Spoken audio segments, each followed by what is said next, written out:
Hi, we are super excited. As you can tell, we are in the process of Summer Experience Squared preparation. We hope that you have registered and are able to attend. Registration is now closed now, so we have enough time to prepare for all of those who have registered. The other exciting news that we have for you today is our new schedule that starts June the 20th. Elementary students will now have an hour of time in their classroom at 10 a.m. Parent Connect will also happen for a full hour at 10 a.m. and that is in room B64. There will be signs and greeters that can help you find these locations when you arrive on campus. Our service times will be at 8:45, 10, and 11:15. Preschoolers are welcomed at 8:45 and 10. And I think that's all the information you need. Have a great day and enjoy the Bible story.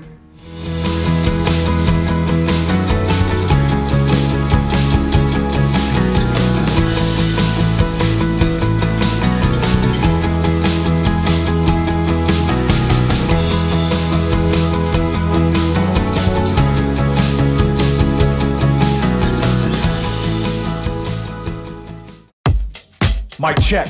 1, 2, 1, 2. Are y'all ready? Yeah. Are y'all ready? Yeah. Y'all ready? Yeah. Press play.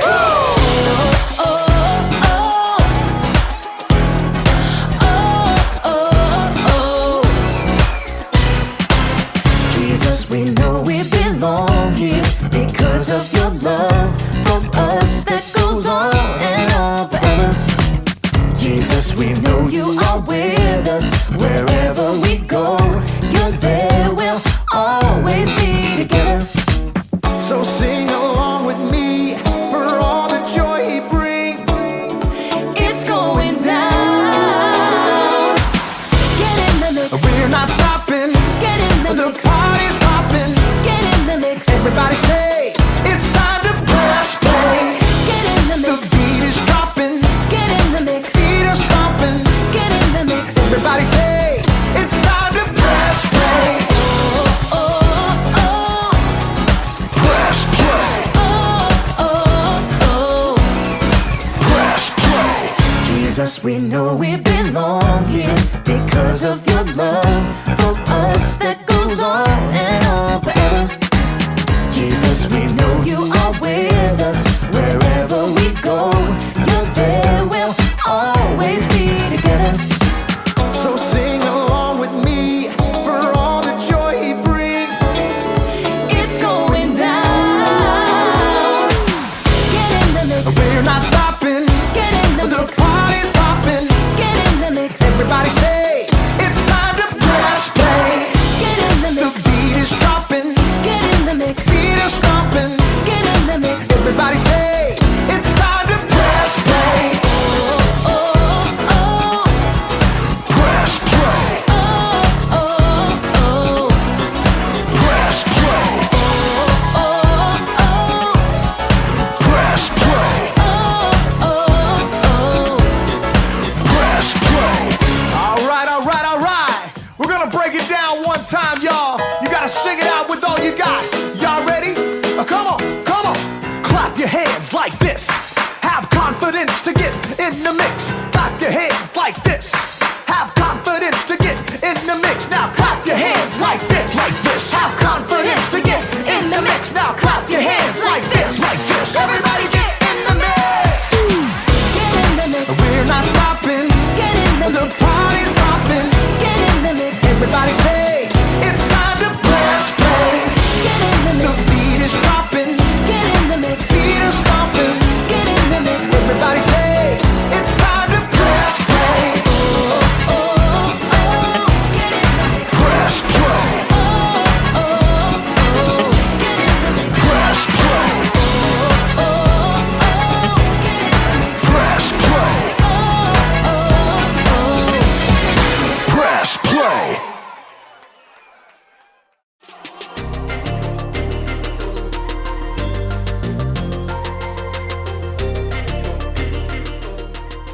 Hey everyone, I'm Graham, and I'm here to give you a little bit of confidence. Confidence is learning to see yourself the way God sees you. When you're confident, you don't just sit around waiting for something to happen. No, when there's a game to be played, you get off the bench and play. When there's a challenge to be met, you face it head on. When there's music to be played, you get in the mix, grab an instrument, and make some noise. See what I mean? Confidence. Believe it or not, some people think the triangle isn't that important of an instrument. The band could get along just fine without it. But we know better, don't we? I mean, how else would you know when someone on TV had a good idea? Or how would you know when someone had the right answer on a game show? The answer is the Yangtze River. And of course, who can forget the dinner bell?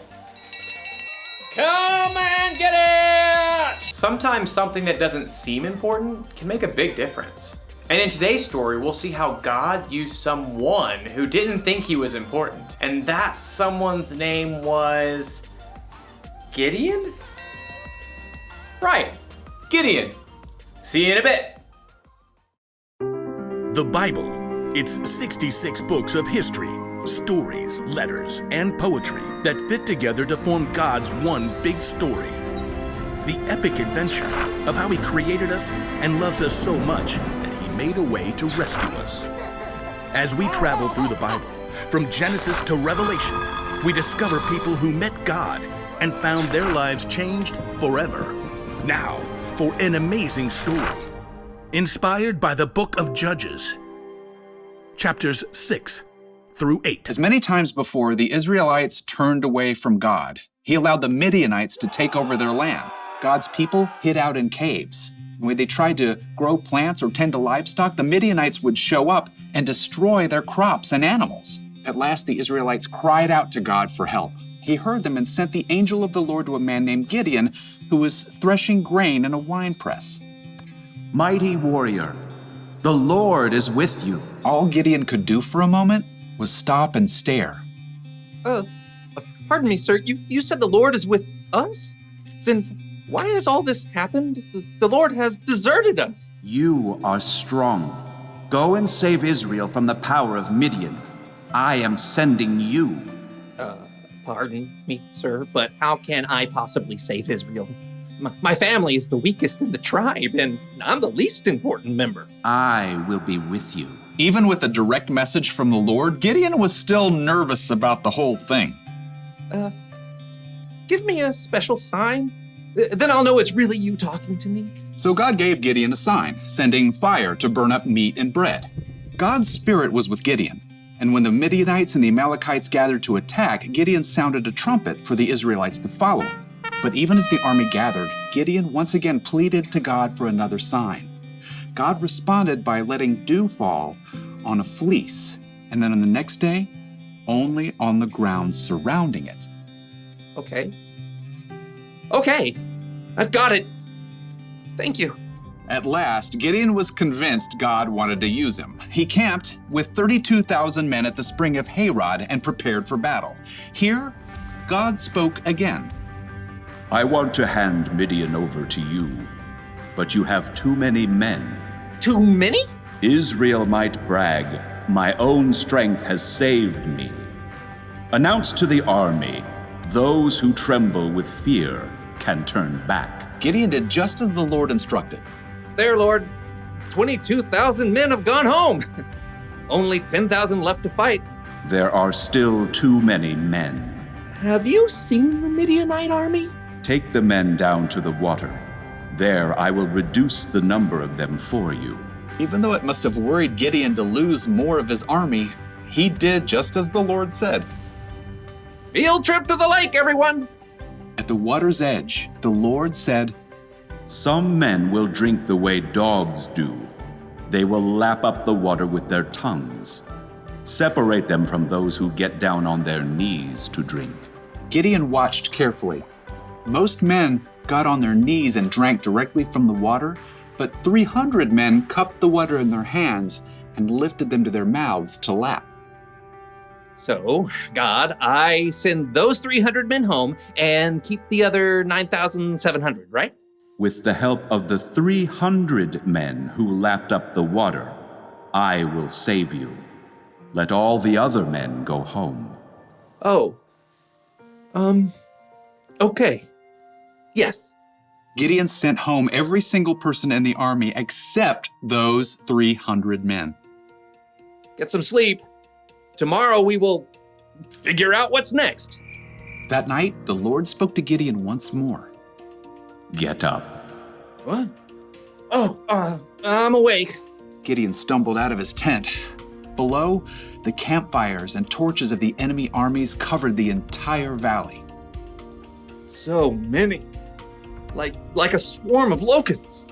Go down to the camp. Listen to what they are saying.